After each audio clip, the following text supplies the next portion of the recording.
इसी के साथ में सैयद उमैर अली उमर से दरख्वास्त करता हूं कि वो आए और अपना कलाम पेश करें। सैयद उमैर अली उमर, जोरदार तालियों से इस्तकबाल करें। अस्सलाम वालेकुम।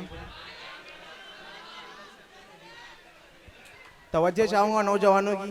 जी, ये गज़ल इस तरह है कि जो मोहब्बत, अक्सर मोहब्बतें जो रहती वो मुकम्मल नहीं होती। अच्छा अच्छा,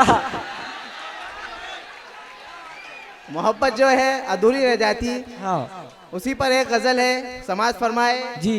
चमक थी नजर में मगर धुंधला रह गया था। आए हाय, चमक थी नजर में मगर धुंधला रह गया था।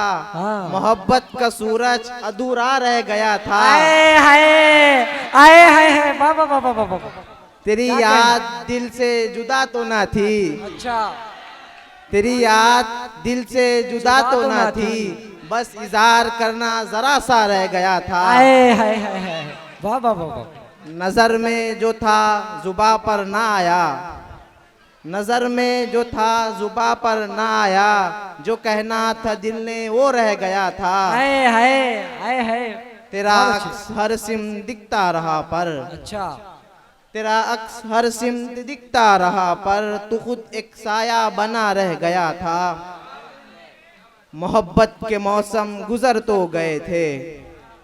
मोहब्बत के मौसम गुजर तो गए थे, मगर एक लम्हा खुला रह गया था। आए हाय हाय। मक्ता समाज फरमाए। जी। उमर वो गजल तो मुकम्मल थी लेकिन। अच्छा, उमर वो गजल तो मुकम्मल थी लेकिन हाँ। कोई आखिरी हर्फ सा रह गया था। आए बहुत हाय, शुक्रिया। क्या बात है।